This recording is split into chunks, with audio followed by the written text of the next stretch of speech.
Meus irmãos, qual é a sua expectativa para esse culto? Eu pergunto isso porque todos nós, quando chegamos na igreja, nós viemos com uma expectativa. Nós chegamos aqui e nós queremos alguma coisa. Nós não viemos aqui por nada, né? Nós viemos aqui, queremos que, de alguma forma, alguma necessidade nossa, de alguma forma, alguma coisa que estamos precisando muito, nós devemos respostas. Hoje de manhã, em Biguaçu, uma irmã chegou e o testemunho que ela deu, ela falou que ela pedia para Deus, para que aquilo que ela fosse ouvir na igreja fosse para ela. Fosse para ela. Porque às vezes a gente... Esse aqui é o meu jeito, porque não conhece, por isso que ele está me trazendo água aqui. Né? Obrigado, Ricardo. E ela disse que ela queria que trouxesse alguma palavra para ela. Não alguma palavra que ela pudesse levar para um determinado irmão, né? Ah, que pena que o irmão não está aqui, porque essa palavra é para ele. Então, o meu desafio é que você fique hoje aqui e você tenha essa disposição de que o Senhor traga essa palavra ao seu coração. Então, você vai deixar a sua Bíblia aberta aí, no livro de Ezequiel, no capítulo 37. E eu vou fazer diferente, eu não vou ler o texto, eu vou ler com os irmãos durante a mensagem de hoje. Você deixa aberto aí. Antigamente, a gente dizia, se você não tem Bíblia, você senta ao lado de quem? De quem? De um crente, né? Mas agora os crentes às vezes não trazem também, a gente nem fala mais isso. Então, se você não tem Bíblia, senta ao lado de quem tem, né? Para você poder acompanhar. Porque hoje eu quero, por alguns momentos aqui, mergulhar com os irmãos em um dos textos mais poderosos da Bíblia.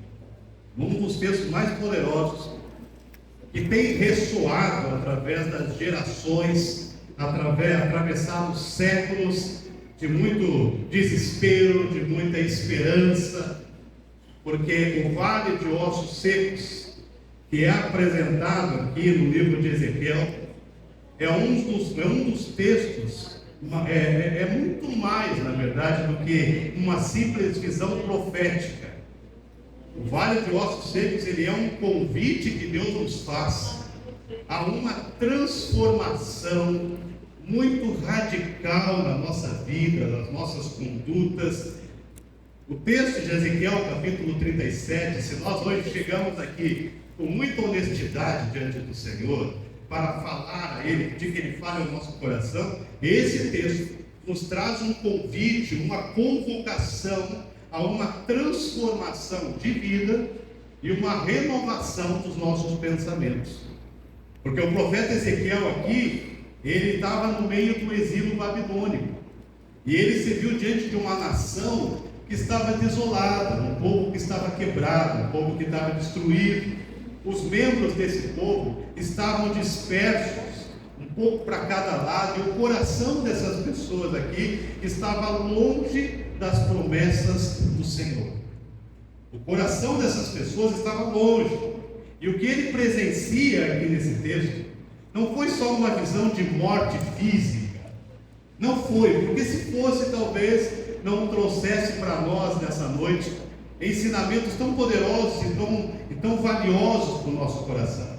Mas o que Ezequiel vê aqui nessa visão, ele vê um cenário de morte espiritual, mas ele vê também um cenário de morte emocional para a vida da gente, para a vida dessas pessoas.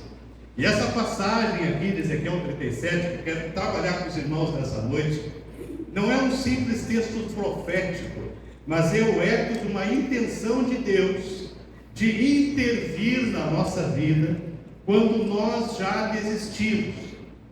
E talvez aqui entre nós existam pessoas numa situação parecida. Pessoas que talvez já tenham desistido, que estão se achando num vale onde a solução já não existe mais, onde a nossa vida já está destruída. E Deus começa no primeiro versículo, falando a Ezequiel falando aqui, ele fala assim, veio sobre mim a mão do Senhor, e Ele me levou pelo Espírito do Senhor, e me deixou no meio de um vale que estava cheio de ossos. Ezequiel não está aqui por vontade própria. Talvez alguns aqui, talvez alguém nessa noite tenha vindo aqui porque alguém te convidou, mas o teu coração já está aflito, você já está num ponto de desistir, você já não está mais animado, e você veio aqui. A Bíblia diz que Ezequiel não foi por vontade própria, ele foi conduzido. E quando aqui fala a mão do Senhor, essa expressão usada aqui nesse texto é frequentemente usada quando Deus ele se impõe com autoridade sobre alguma situação. Quando Deus de alguma forma ele age no meio, ele diz, não, agora eu vou fazer desse jeito. Então ele pega Ezequiel e ele envia para um local. E o Espírito posiciona Ezequiel no meio. Se você olhar o texto, ele posiciona Ezequiel no meio de um vale onde tinham muitos ossos, e a Bíblia fala a expressão sequíssimos, ossos secos, e ele coloca Ezequiel no meio. Ele não colocou Ezequiel de um lado, ele não colocou Ezequiel nas margens, mas ele coloca Ezequiel no meio. Sabe o que eu aprendo com isso aqui? Deus, ele só pode restaurar na nossa vida aquilo que nós estamos dispostos a encarar. Deus não pode mexer naquelas coisas que nós não queremos entregar, naquelas coisas que nós queremos dizer, Senhor, você pode mexer em todas as coisas da minha vida, mas isso aqui eu não quero que você toque. É o quartinho da bagunça. Você tem quartinho da bagunça em casa? Todo mundo tem o quartinho da bagunça, aquele quartinho que quando a visita bate na porta, você joga tudo lá para dentro e diz para não, aqui não pode entrar. Você não tem? Duvido que você não tem. Todos nós temos. Às vezes nós temos no nosso coração o quartinho da bagunça, onde nós não queremos que Deus toque. E tem coisas que Deus só pode mudar se a gente deixar Ele tocar. No versículo 11 fala, os nossos ossos se secaram e pereceu a nossa esperança, estamos de todo exterminados. Irmãos, esse aqui não era só um lamento, isso aqui era uma confissão de rendição. Quantos hoje vivem neste estado? Quantos olham para a sua vida, olham para os seus lares, olhem para as suas finanças, para seus filhos, olhem para os seus casamentos, olhem para os seus sonhos e só conseguem ver ossos secos? Olhem para a sua vida, para os seus projetos. Quantos que já foram levados pelo tempo, pelas perdas?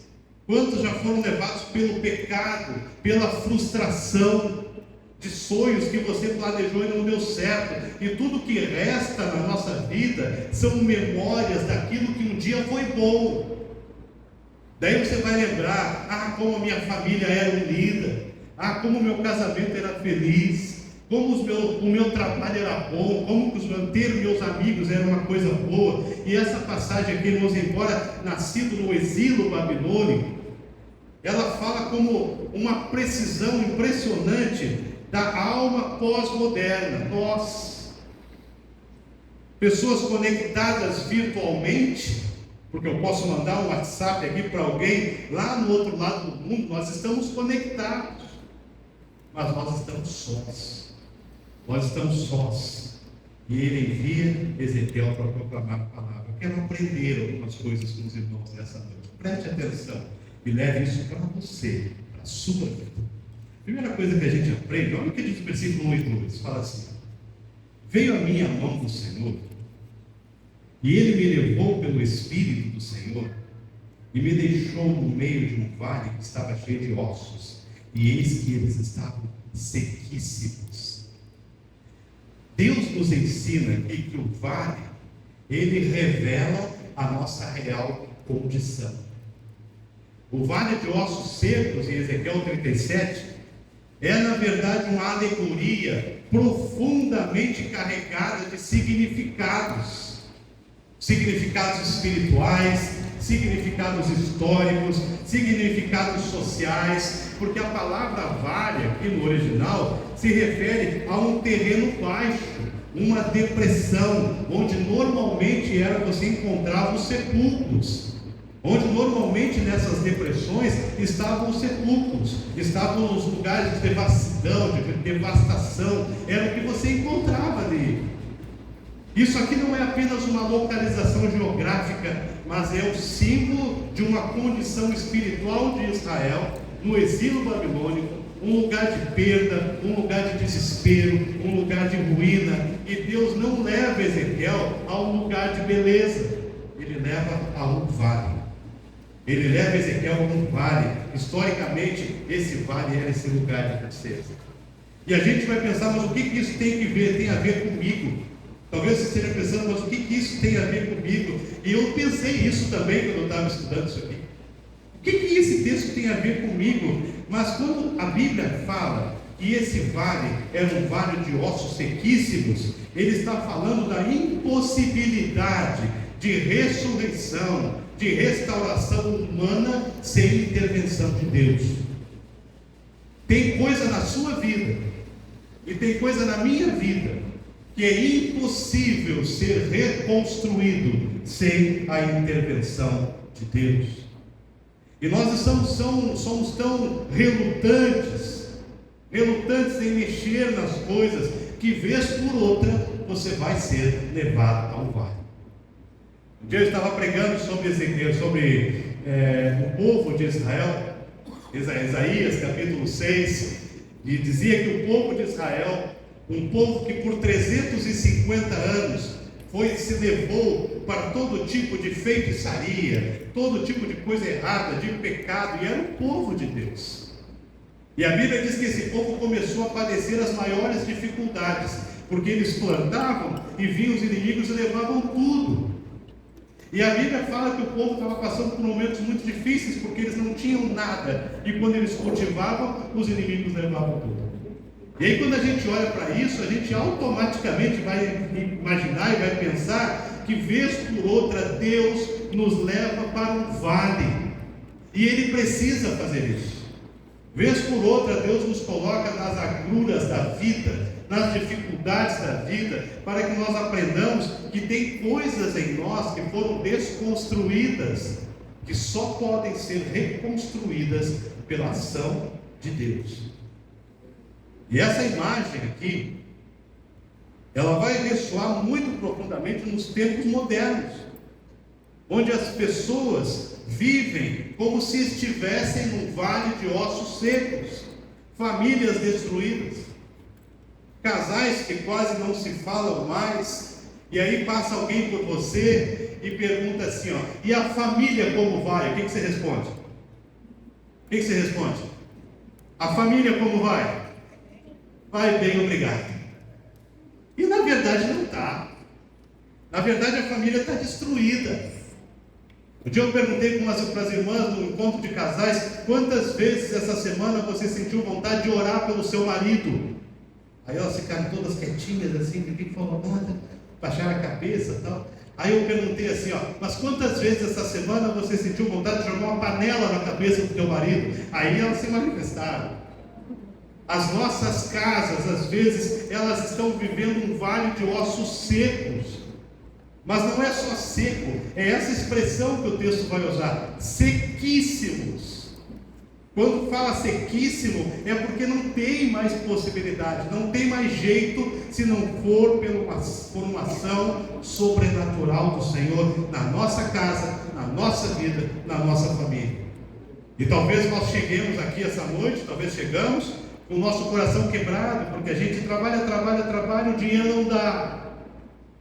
Talvez com o coração quebrado, porque você trabalha, chega em casa, só tem briga, só tem discussão, só tem mau relacionamento.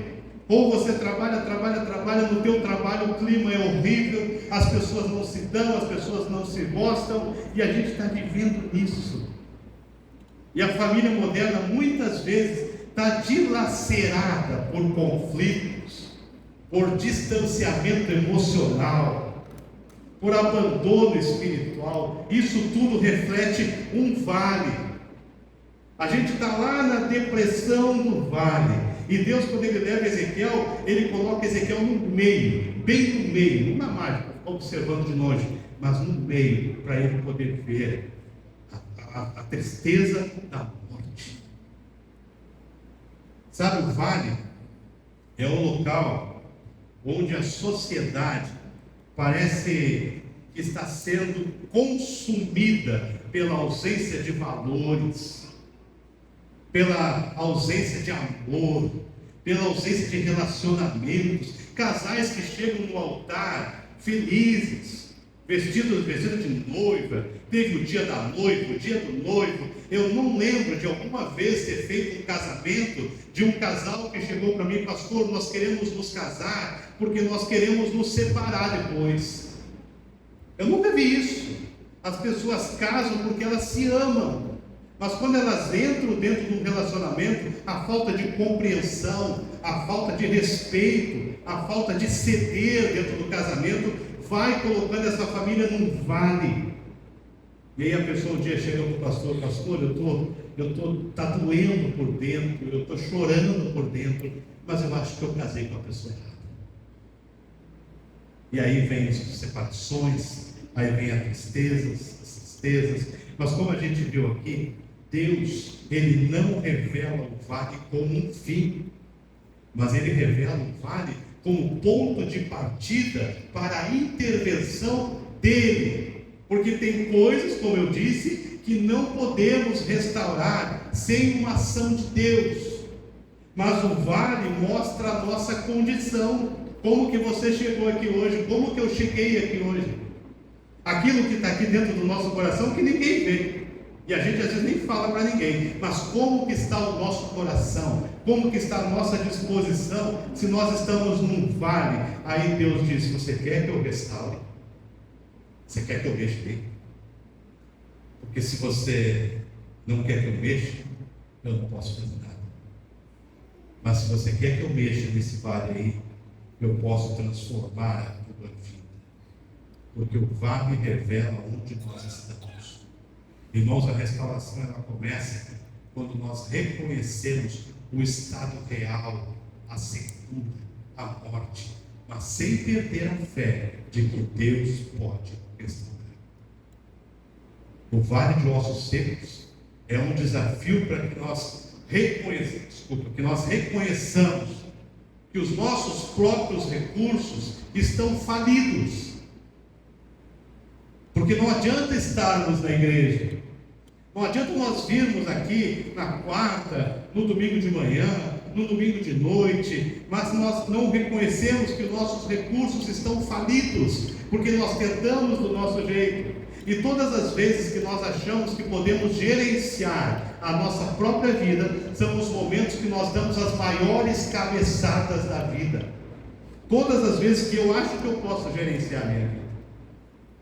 No versículo 4, ele fala assim: então me disse, profeta, sobre estes ossos. Então me disse, profetiza sobre estes ossos, e dize-lhes: ossos secos, ouvi a palavra do Senhor. Ossos secos, ouçam a palavra do Senhor. Sabe o que Deus faz aqui? Ele usa a palavra para enfrentar a morte. Porque a segunda etapa aqui dessa restauração divina ocorre quando Deus instrui a Ezequiel a profetizar sobre ossos. Alguém já fez isso?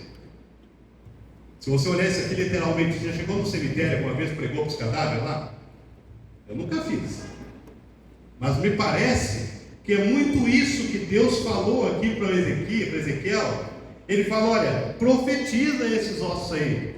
Se ele dissesse isso para mim, o Senhor, só ossos, Senhor.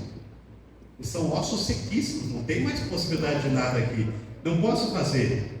Porque a palavra profetizar no original, ela não é uma simples previsão de futuro.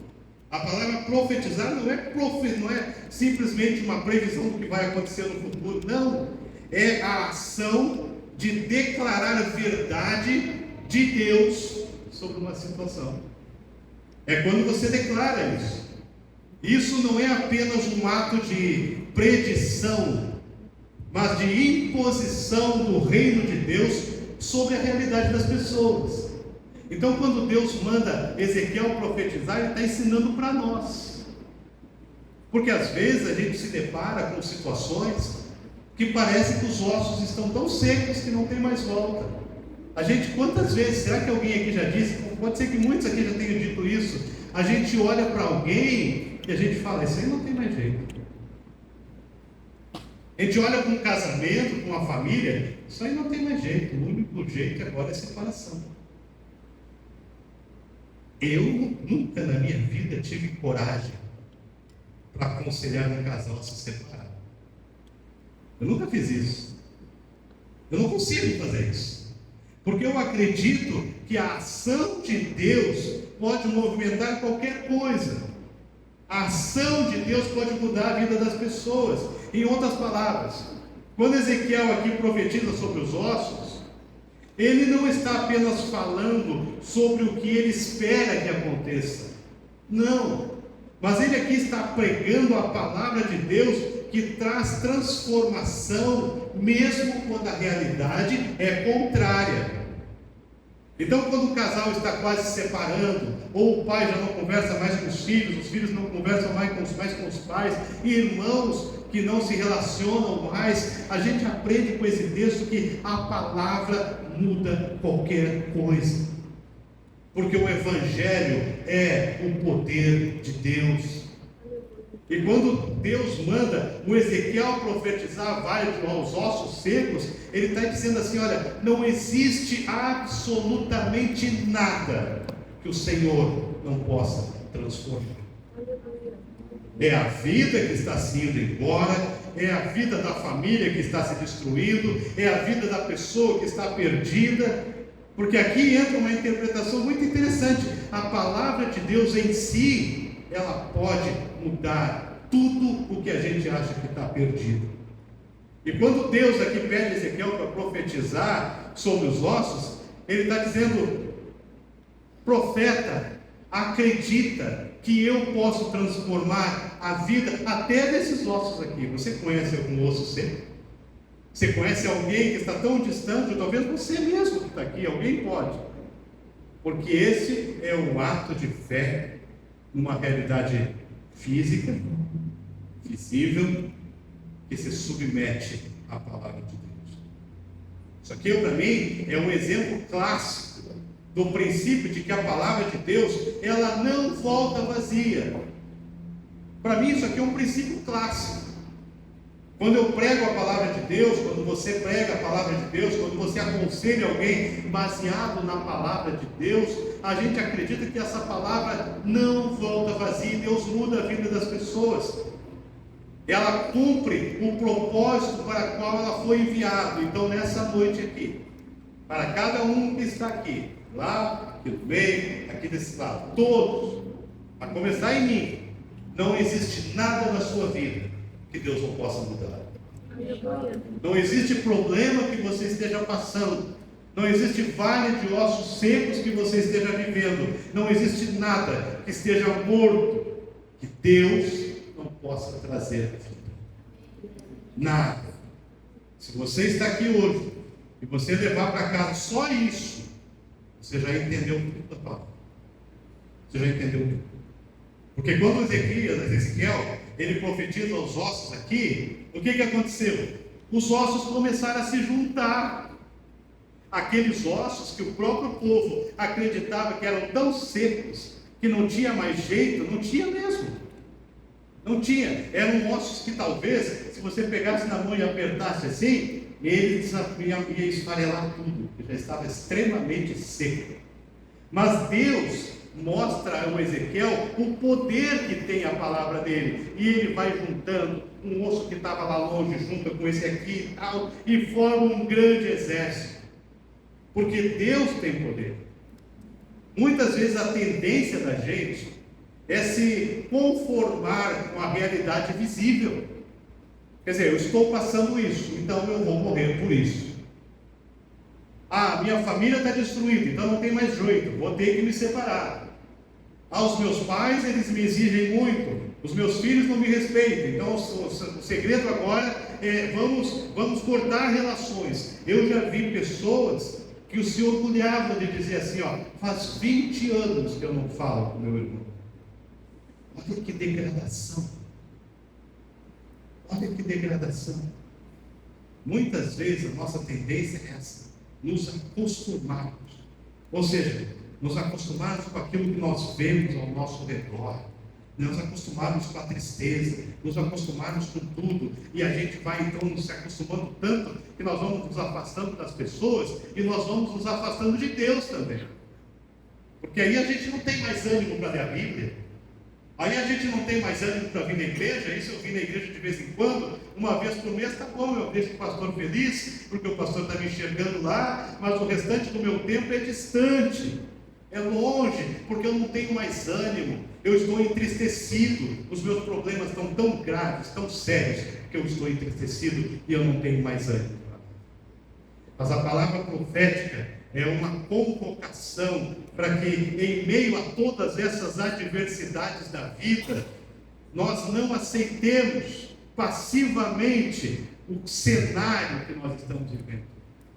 A palavra profética vai dizer que nós não podemos aceitar a tristeza, nós não podemos aceitar a destruição, nós não podemos aceitar a separação, nós não podemos aceitar, porque nós cremos em um Deus que basta que diga uma só palavra e a nossa vida muda. Você crê nisso? Você não precisa ter medo de dizer amém, não. Você crê nisso? Amém. Esse ato de profetizar, ele deve ser realizado sobre as nossas circunstâncias, sobre as dificuldades familiares e até sobre as batalhas espirituais. Porque se tem alguém que detesta você, é o inimigo, e ele vai fazer tudo para te derrubar. Penúltima coisa. No versículo 37, capítulo 37, versículo 10, ele fala assim: e se puseram em pé um exército grande e extremo. Que coisa linda! Era um monte de osso. Ezequiel profetiza e Deus transforma aqueles ossos em um grande exército. Irmãos, Deus ensina para a gente que Ele restaura para levantar um povo com um propósito. Ele não nos levanta só por levantar, Ele nos levanta com um propósito. Porque quando Ezequiel profetiza aqui sobre os ossos, o texto revela para nós uma coisa crucial aqui da restauração. E ele vai falar assim, ó: e o Espírito entrou neles, versículo 10, e o Espírito entrou neles, e viveram, e se puseram em pé, um exército grande e extremo.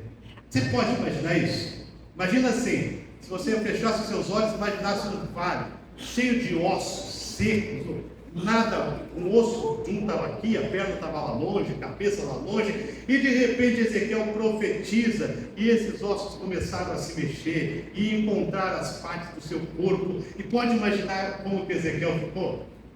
Eu fico imaginando como se eu estivesse ali, porque a Bíblia diz que Ezequiel estava no meio, e de repente passa um osso aqui na frente dele, passa um osso do lado, e os corpos se juntando, e eles formam um grande exército. Mas a Bíblia diz assim, ó: e o Espírito entrou neles.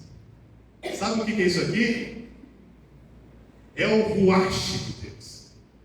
Sabe o que é o ruach de Deus? É o Espírito de Deus. É o elemento que faz a diferença na nossa vida. A palavra Espírito ou ruach tem um duplo significado: é o sopro da vida, mas também é a força criadora que traz o novo, que trouxe o novo para esse exército aqui, para esse monte de ossos, e que traz o novo para você, para a sua casa, para a sua família, para as suas coisas. O ruach de Deus não é apenas um sopro, mas o ruach de Deus é vitalidade. Porque Ele não fez só o osso sendo deitado lá no chão, o osso só abriu o olho. Não. O osso abriu o olho, os ossos se juntaram e se formaram um exército. Vitalidade, é isso que Deus faz. Quando o Espírito Santo entra na nossa casa, quando o Espírito Santo entra na nossa vida, no momento que você se converte, o Espírito Santo entra e mora em você, ele te traz vida, ele te traz vitalidade e capacidade para não se acostumar com as angústias da vida, para não se acostumar com as destruições da vida, porque o ruach é a energia de Deus que ativa aquilo que estava morto, que traz movimento aquilo que estava estagnado. Sabe, irmãos, esta visão aqui, ela está repleta de um simbolismo muito profundo. O sopro do Espírito traz restauração, traz vida, mas ele também traz uma outra coisa. Ele traz restauração, ele traz vida, mas ele traz missão. O Espírito de Deus traz missão, não apenas para a gente viver, mas para sermos restaurados, para cumprir a vontade de Deus na nossa vida. Nós não somos restaurados só para ser vivos, nós não somos restaurados só para trabalharmos e ganharmos dinheiro, nós não somos restaurados para comprar um carro, comprar uma casa, não, nós somos restaurados para cumprir a missão de Deus neste mundo. É isso que Deus faz para a gente. Nos dias de hoje, meus irmãos, muitas pessoas estão se encontrando num vale de ossos secos, destruídos, arrasados. O que falta não são estratégias, porque às vezes a gente pensa, né? Quais são as estratégias que faltam? A gente chega na igreja. Quantas vezes já chegaram na igreja e falaram para mim, pastor, o que a igreja oferece? Eu, como assim, irmão? Eu quero saber o que a igreja oferece. Tem o quê? Você tem programa de criança? Você tem um grupo de louvor legal? Nossa, aqui tem um baita grupo de louvor, esse povo toca bem. Mas você tem um grupo de louvor? Você tem reunião com as crianças? Tem encontro de mulheres? Porque assim, pastor, eu quero uma igreja que supra as minhas necessidades. Mas quando eu olho para isso aqui, eu percebo que o que falta não são estratégias, o que falta não são esforços humanos, o que falta nas pessoas é o sopro do Espírito de Deus, é a conversão, porque esse sopro aqui é o que transforma a nossa impotência em força. Esse sopro aqui que transforma a nossa vida, às vezes monótona, transforma a nossa vida em uma vida com propósitos. É isso que Deus quer fazer. E o que nós precisamos é do ruach de Deus. O Espírito vivificando as áreas secas da nossa vida. E a última parte, o versículo 10 também diz assim: se puseram em pé um exército grande e estreito. O processo de restauração combina com uma verdade muito intensa aqui. A restauração não é apenas pessoal, a restauração é coletiva. Ezequiel aqui no versículo 10, ele observa que ao ser restaurado, o corpo de ossos secos se transforma numa multidão, num exército. E o verbo que é usado aqui para exército fala sobre não apenas um grupo de pessoas. O verbo que é usado aqui não vai designar só um grupo de pessoas, não. Ele vai falar de ajuntamento. Ele vai falar de força para uma missão. Por isso que é exército. Ele fala, se reuniu um exército para uma missão. Quando nós somos restaurados pelo Espírito de Deus, nós somos restaurados para estarmos juntos em uma missão. Porque não existe crente de carreira solo. Não existe crente em casa. Existe crente na igreja, em comunhão, servindo, usando os seus dons, os seus talentos para a glória de Deus. Se a igreja não fosse importante, Jesus não teria morrido por ela. Então o que Deus está dizendo aqui nesse texto é que quando esse povo foi restaurado, os ossos se juntaram, eles ficaram em pé, eles formaram uma multidão, um exército para uma missão. Nós aqui fomos restaurados para uma missão. Bem? Bem, você crê nisso mesmo? Fomos restaurados para uma missão. Então, em termos bem práticos aqui, a restauração das famílias é um ponto vital desse processo aqui. A família é vital. As famílias são os ossos secos que precisam ser restaurados para que em família nós possamos servir ao Senhor. Porque a restauração das famílias é uma das promessas mais urgentes que Deus nos dá. E aí eu pergunto para você, qual é o seu vale hoje? Qual é o seu vale? Talvez você tenha entrado aqui carregando um vale de ossos secos. Talvez alguns possam estar dizendo assim: não, isso não é para mim. Graças a Deus que Deus te concede assim, mas vigie para que você nunca tenha que passar por isso. Mas talvez para outros isso aqui tenha algum sentido. Pode ser que um relacionamento quebrado, uma vida financeira devastada, um sonho que já morreu, uma alma cansada. Se você pudesse olhar para si, dentro de si mesmo, para esses ossos secos, que parecem ter muita impossibilidade de vida, o que você sentiria? Um dos grandes pais da igreja, um homem chamado Agostinho de Hipona, talvez você vai conhecer ele pelo seu apelido, Santo Agostinho. Ele falou uma frase que chama muita atenção. Ele falou assim: se um homem pudesse, se o ser humano pudesse olhar para dentro de si mesmo de uma vez só, ele não aguentaria e ele morreria. Aos olhos humanos, as nossas vidas podem estar destruídas, mas o Senhor, Ele pode reconstruir tudo o que você acha que já não pode mais. Eu quero nessa noite dar a você a oportunidade de conversar com o Senhor e perguntar para Ele sobre isso que você ouviu. Então, enquanto os irmãos estão cantando aqui uma parte dessa música, eu te convido que você feche seus olhos, baixe a sua cabeça, fique fechado, converse com o Senhor.